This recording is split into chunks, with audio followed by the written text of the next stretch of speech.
Welcome back to the journey through real-life mysteries and chilling true stories. And if this is your first time here, be prepared, because the stories you're about to hear won't just send shivers down your spine. They'll make you wonder what might be lurking just beyond what we can see.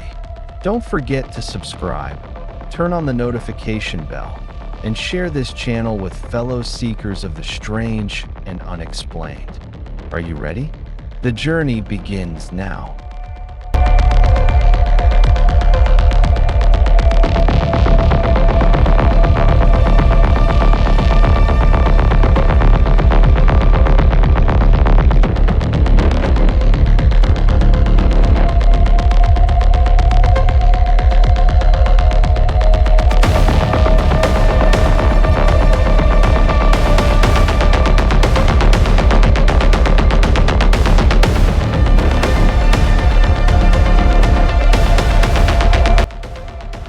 Unsolved case file, true mystery.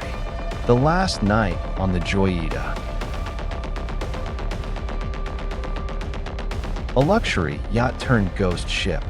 25 souls vanished without a trace. No blood, no bodies, no SOS. But what if the real mystery wasn't what they left behind, but what they encountered in the middle of the Pacific? This is not a legend. This is a case that remains open and terrifying. The truth is still out there, drifting somewhere in the Pacific Ocean. In 1955, the vessel Joyita, carrying 25 people, departed from Apia, Samoa, and vanished without a trace. 5 weeks later, the ship was discovered, completely abandoned, with no bodies, no SOS signals, and no clear reason why the crew would abandon ship. The official investigation ended with vague hypotheses. But 70 years later, the evidence left behind still sends chills down the spines of independent investigators. Some call it a mass disappearance. Others whisper about a ritual at sea, and a few who tried to uncover the truth never returned. On the morning of October 3, 1955, the port of Apia, Samoa, was still bathed in salty mist as the Joyita prepared to set sail. On deck, 25 people moved with purpose. Among them, Captain Thomas Dusty Miller, a seasoned U.S. Navy veteran who had spent his life at sea, Dr. Alfred Parsons, a physician traveling to Tokelau to perform an urgent surgery, several Polynesian traders, and a local Samoan crew. The Joyita wasn't new. It had once been a luxury yacht, later repurposed for the Navy during World War II, then converted into a cargo vessel, a worn but seaworthy ship N01 at the harbor knew. This would be the last time anyone saw the Joyita and its 25 passengers. The Joyita was declared missing 48 hours after failing to arrive in Tokelau. But with the ocean vast and unforgiving, the search was delayed. Not until 5 weeks later, on November 10, 1955, did a military patrol aircraft spot a strange silhouette. Drifting north of Vanua Levu, hundreds of kilometers off course. It was the Joyita, still afloat, but heavily listing to port. Her sails were torn. Not a single person was on board. Rescue crews boarded the ship, and what they found defied logic. No bodies. The radio equipment was dismantled or broken. All the clocks had stopped at exactly 10:25. Unclear whether AM or PM. Teacups still sat on the table. Dr. Parsons' medical book lay open to a chapter on emergency surgery. No ship's log, just scraps of torn, empty pages, more. Disturbingly, every lifeboat, life jacket, and firearm was missing, as if the passengers had fled the ship in panic or were forced to. Initial theories emerged, 1. Piracy, but valuables and cargo remained untouched. No signs of struggle or blood. 2. Sinking panic, but the Joyita was unsinkable by design. It was still afloat. 3. Starvation at sea, no remains found. No signs of burial at sea. 4. Mutiny, possible, but no evidence. No messages, no weapons used. But then came the disturbing details. A weak SOS transmission had been picked up on October 5th, near the area where the Joyita was eventually found. But the control tower claimed the signal was distorted and interrupted, as if transmitted from beneath the water. A photograph taken by a passing freighter on October 8th showed a white blur on the horizon, with a distant, uneven howling sound like a failing foghorn. Forensic tests on the railing revealed scrape marks consistent with human fingernails, as if someone had been dragged screaming from the deck. Independent investigator Eric Williams, a former officer in the Royal Navy, petitioned for access to classified documents on the Joyita in 1970 that he claimed to have seen a fragment of the torn ship's log, with a handwritten note in shaky left-handed script. "We are not alone. Something is out there. It doesn't belong here." Williams was blocked from publishing the document. A week later, he disappeared while conducting a dive near where the Joyita had been found. His boat was recovered, empty, with its radio still emitting a constant, looping SOS signal. In 1998, an international marine archaeology team revisited the Joyita site using sonar and submersible drones. The sonar detected a spiral-shaped, circular object nearly 80 meters wide on the ocean floor, unidentified by marine biology or geology standards. When the drone approached, its signal was jammed. The final camera footage was hazy and distorted. In the last 5 seconds, a stretched, grotesque human face appeared on screen. Wide eyes, mouth agape, as if screaming. To this day, no one can explain why 25 people would abandon a still-floating ship, leaving no trace, where the weak, fading SOS came from, whether the journal fragment was real or planted. If any survivors remained, where did they go? The Joyita never sank, but those aboard her seemed to have vanished into a darker part of history. The Joyita's disappearance is officially recorded by the New Zealand Navy in 1955. The ship was later dismantled, but archived records remain preserved. No body, lifeboat, or identifiable debris from the passengers was ever recovered. The case remains one of the most famous maritime ghost ship incidents in history, alongside the Mary Celeste and the Carol A. Deering.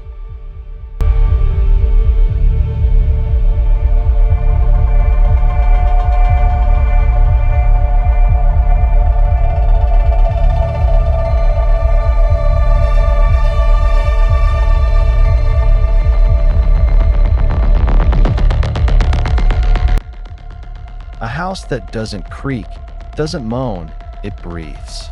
In 1949, a family moved into a home in Kentucky. Weeks later, the walls began to inhale. Then, someone vanished. This is not a ghost story. This is a forgotten case.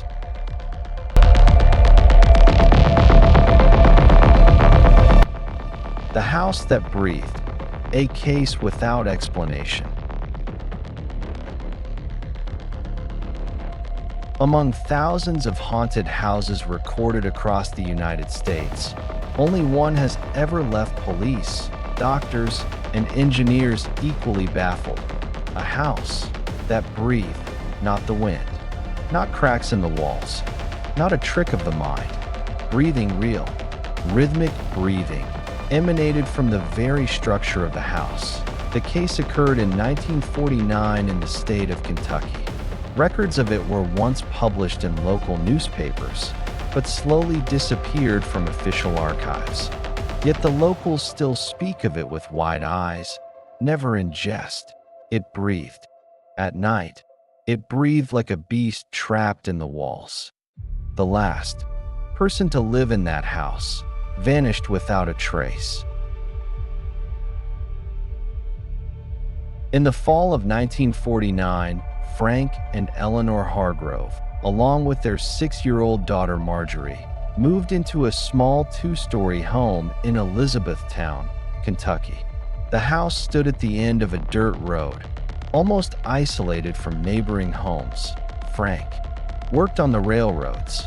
Eleanor was a part-time nurse. They chose the home because the price was shockingly low, half the cost of other homes in the area. At first, they noticed the house was very quiet. Too quiet. No insects chirping at night. No dogs barking or cats meowing. All sounds seemed to be sucked inward, as if the walls themselves swallowed the air. Marjorie started to say, "The house is breathing, Mommy. I can hear it." 3 weeks after moving in, Eleanor began hearing a soft inhale, exhale, inhale, exhale pattern. At first, she thought it was the old water pump, but when she checked, the plumbing had been shut off for repairs. Frank assumed it was wind sneaking through the warped wooden walls. But this sound, it had a rhythm, sometimes fast, sometimes slow, like a living mood. One night, Eleanor pressed her ear to the bedroom wall. For 10 seconds, she clearly felt a warm breath lightly exhale from the cold wall. She jumped back. In terror, Marjorie became increasingly withdrawn. She began drawing strange pictures. A house with lungs, windows like eyes. In one drawing, the scribbled words, "The house is angry." Frank invited a plumber, an HVAC engineer, and later a psychiatrist to assess the house. All gave uncertain conclusions. No ventilation system could produce the breath Eleanor described in 01 except Eleanor and Marjorie heard the breathing. No dead animals or gas leaks were found in the walls. Only the psychiatrist seemed truly alarmed. He left a brief note, then cut off all contact. In a forgotten notebook he left behind, one line was underlined, "Not hallucination. A body unseen lives inside that house." A week later, Frank left for a supposed business trip and never returned. Alone with Marjorie, Eleanor began to witness further changes in the house. By day, all was normal, but each night, the entire house seemed to contract and expand, like lungs. Temperatures would drop from warm to freezing in minutes, then rise again without reason. Light bulbs dimmed as if oxygen were thinning, then flared like gasping point. One night, Eleanor sat in the living room and saw the curtains pulsing gently, though there was no wind. As she approached, she felt a cold breeze exhale from the wall, like from a giant nostril. Marjorie stopped sleeping. She stood motionless in the corner, eyes wide, whispering, "Mommy, it's awake now." On November 14th, 1949, a neighbor called the police after not seeing Eleanor for 3 days. Police broke in. They found Marjorie sitting alone on the kitchen floor, hair tangled, trembling, eyes fixed on the wall. Eleanor was gone. No blood. No signs of struggle. Nothing missing. Only a note nailed to the wall with a rusty tack, scrawled in shaking handwriting. "It needs to breathe. I got too close. Don't let anyone stay with it again." Marjorie never spoke again. She was placed in psychiatric care, where she lived the rest of her life in silence. The house was sealed, but strangely, the record of Eleanor's disappearance vanished from local newspapers. In the town library, only a single old article remained with a vague title: "Woman Missing, No Signs of Forced Entry." No name, no photo. No one knows who erased the files. In 1978, a group of college students researching abandoned homes entered the house. One of them, Michael J. Rivers, went missing within 24 hours. Police found his camera near the doorway. The final photo on the roll was a blurry image, as if taken from inside the house's body, showing the words faintly etched, "Breathe with me." No one truly knows what lived in that house. No visible life, but movement, rhythm, breath. Today, the house still stands. The doors are welded shut, but sometimes locals whisper. At night, if you stand close to the wall, you can hear it inhale.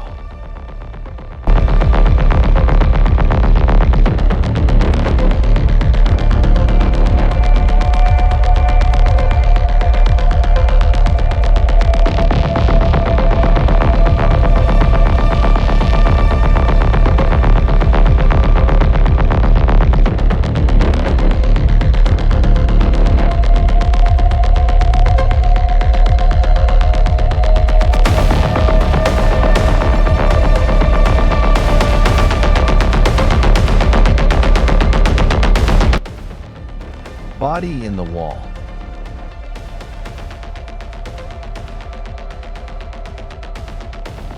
A body hidden behind bricks. No one knew she was there, but for years, people heard whispers from inside the wall. This isn't a ghost story. This is real, and someone may still be listening. In 2017, in downtown Winnipeg, Canada, a group of workers was repairing pipes at the Marlborough Hotel, a decaying century-old building. As they broke through the bathroom wall on the 7th floor, they uncovered a disturbing sight: a human skeleton, crammed deep within the brick, still fully clothed, curled in a crouched position. Police were called immediately. An investigation began, but strangely, almost no public information was ever released afterward. The victim's identity was withheld. The cause of death remained unclear. No one knew how long the body had been hidden there, but one detail, never officially acknowledged, circulated among night workers at the hotel. For years before the discovery, people claimed to hear whispers coming from that very wall.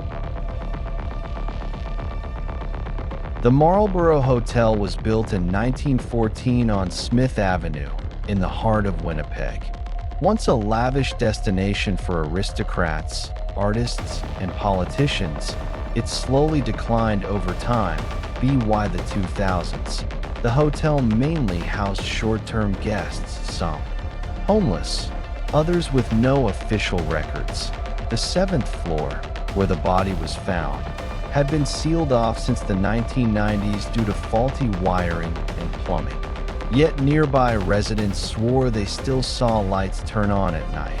Many staff recalled. The bathroom wall on the 7th floor, sometimes you'd hear soft knocking, or moaning, or heavy breathing. But when you opened the door, nothing. On July 24th, 2017, a construction crew was hired to remove part of the old wall in the 7th floor bathroom. The area was to be renovated into a small conference room. As they smashed through brick and cement, they spotted a withered hand protruding, nails still painted in faded color. They thought it was a doll, but further demolition revealed the truth: a nearly intact skeleton crouched, its back against a water pipe. Clothes still clung to it, dating back to the 1980s. No blood, No bindings, no ID. Police sealed off the 7th floor. Reporters arrived, but soon after, the case vanished from headlines. No national coverage, as if someone had buried it on purpose. Before the discovery, strange stories surrounded the 7th floor bathroom. A cleaning lady, Louisa, recounted, "I went up to check for a leak. The water wasn't running, but I heard whispering right behind the wall. Not pipes, a human voice, very close. Some guests in adjacent rooms reported moaning at 3 a.m., faint tapping like someone trapped inside. An electrician, who requested anonymity, once used a thermal scanner on the wall. One spot registered unusually warm, like a living body behind it. But when they opened it, nothing was there." The remains were sent for forensic examination. Officials withheld the identity, but a whistleblower leaked to a local paper. The body belonged to a female, approximately 25 to 35 years old. No obvious signs of assault or murder. Teeth had fillings, indicating she once lived in a developed city. Death occurred roughly 30 years prior, likely late 1980s. No known missing persons case matched exactly. One woman, Angela Dubois, was suspected, but her records mysteriously disappeared from all databases. Family came to claim her. After the body was removed, workers tore down the surrounding wall. Yet some claimed the adjacent wall, where no body was found, bore faint dents, like someone had pressed against it for hours. A security guard reported reviewing footage of his solo patrol on the 7th floor. In the footage, a shadowy figure crossed from the restroom to the stairwell. Police would not confirm. 3 days later, that footage disappeared from the system, and no one dared return to the 7th floor.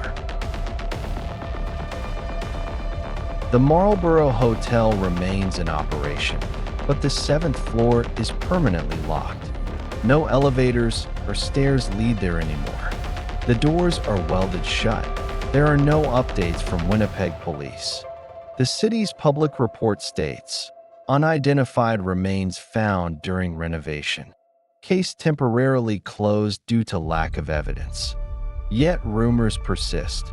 Workers in nearby buildings still report hearing soft moans from shared ventilation shafts. A group of YouTubers once filmed near the 7th floor. Their cameras glitched the moment. They passed the bathroom wall, and one audio clip, source unknown, still circulates on the deep web. A woman's whisper carried on static wind, "I'm still here." Perhaps it was an unreported disappearance, perhaps a tragic accident, or something darker. But the most unsettling part isn't the body, it's the feeling that someone never truly left that wall. Was she buried alive, or was something else living inside? No one knows. The wall still stands, and sometimes it still whispers.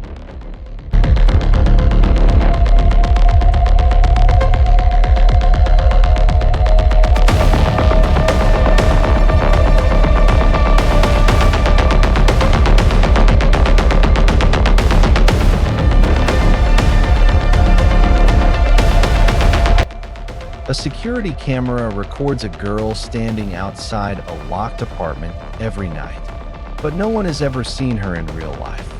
And when a second camera is added, she disappears. Not from reality, from the image itself.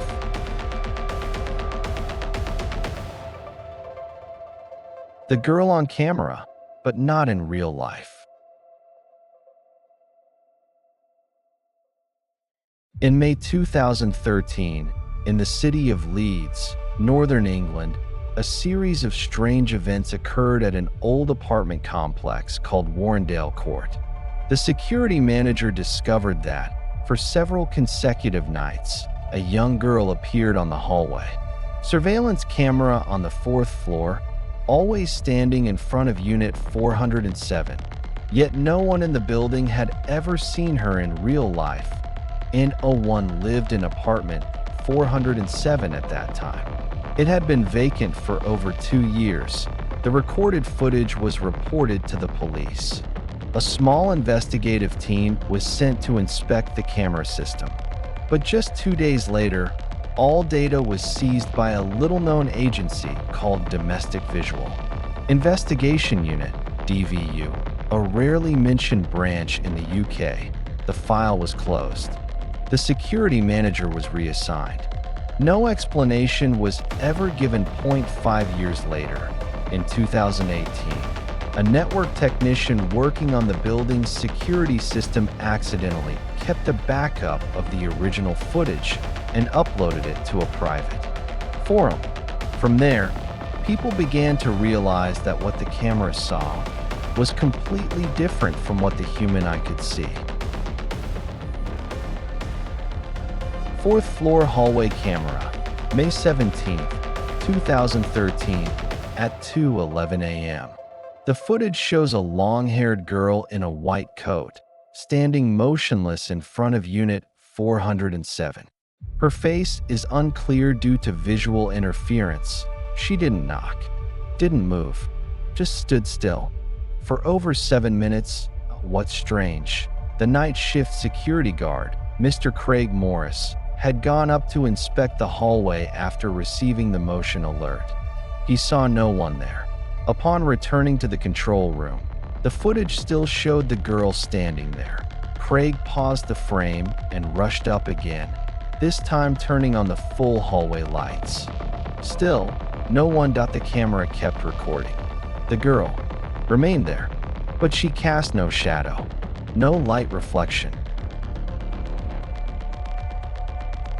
Unit 407 was once occupied by an elderly couple who moved out in 2011. Since then, the flat had remained vacant due to a gas leak and mold damage. No one had entered since. When the technical inspection team checked on May 18th, they found signs of wear on the door lock, but no tampering. The lock was intact. They decided to open it. Inside, the furniture was covered in dust. No sign of intrusion. But the surveillance camera facing the hallway showed that, at exactly 2:11 that night, the door opened about 5 centimeters, then quietly shut again. N01 had the keys except the building manager, who confirmed he hadn't touched them since 2011. On May 20th, to verify the footage, the security team installed a second wide-angle camera facing the fourth-floor hallway, covering the full corridor and Unit 407. That night, at 2:10 a.m., Camera A, the original angle near the door, once again captured the girl standing with her back turned. But Camera B, wide angle, showed no one. The 2 videos were time-synced. When played side by side, it became clear. While Camera A showed the girl frozen in place, Camera B showed only an empty hallway. There was no distortion, no light tricks, no anomalies. The image was clear, but only present in one line of sight. A graphic design student on the 5th floor, named Daniel C., after hearing the rumors, asked a tech friend for a copy of the footage. After watching it repeatedly, he attempted to enhance the blurry image of the girl's face as the reconstruction sharpened. Her face emerged, still faint, but seemingly smiling. Her eyes looked directly into the lens. Daniel uploaded the image to a facial recognition database. The system returned a single match from a missing persons file dated 1998. Alice M. disappeared in London at age 16. Never found. N01 could explain how that face appeared in a 2013 recording, and even less why it appeared on only one camera. Daniel lost sleep for weeks. He said, "I saw her in my dreams, standing outside my room. Same white coat. Still smiling. On May 22nd, both cameras on the fourth floor were disabled for 5 minutes, precisely from 2:11 to 2:16 a.m. Motion was detected, but no footage was recorded. Upon inspection, the thermal sensors reported a drop to -7 degrees Celsius, though the hallway temperature was a steady 19 degrees Celsius. The lenses were fogged, as if exposed to sudden cold. Technical staff found no cause. One engineer joked, "It's like she walked through the camera and left it chill." On May 23rd, all cameras were dismantled by order of the DVU. All data was sealed.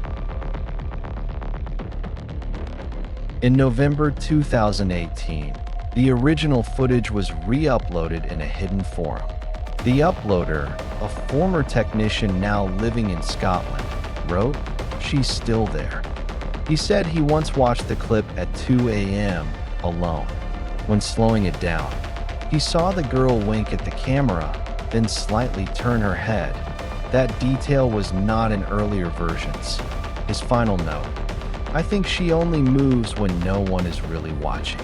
As if she only exists inside recorded vision, not seen with the eye, but captured by data." Unit 407 was demolished during a building renovation in 2021, but one construction worker claimed that, when they removed the old door, the inside surface had a message faintly scratched in with fingernails: "I never existed, but I was always seen."